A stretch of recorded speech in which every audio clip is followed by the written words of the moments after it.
继续带观众朋友来看咱台湾头一粒家己制作的摇尺卫星——济北林卫星。今仔日透早顺利升空，甲地面站连线成功，正式要来展开观测的任务。3, 2, 1, ignition, engines full power,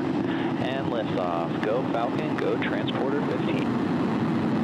经过5届延期，这福卫8号头一粒卫星济北林卫星，一个来自台湾的5粒立方卫星 SpaceX 大型9号 Transporter 15航班，总算伫台湾时间2号透早2点44分顺利飞上天，各界人士伫国家太空中心专程关注。中午开始就开始紧张了，真的，中午还是会紧张的，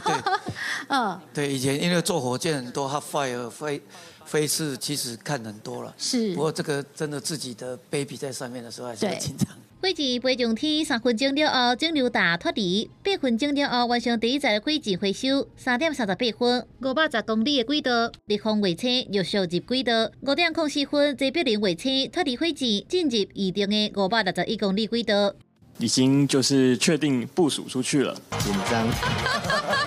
因为这个其实火箭升空对我们光学是很娇贵的，它是一个很严苛的过程。济北林卫星顺利入轨道，5点34分，头一届含伫2位的海外地面站通联，初步确认卫星健康。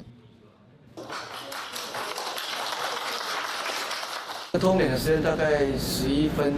50几秒，它都有正常抓到资料，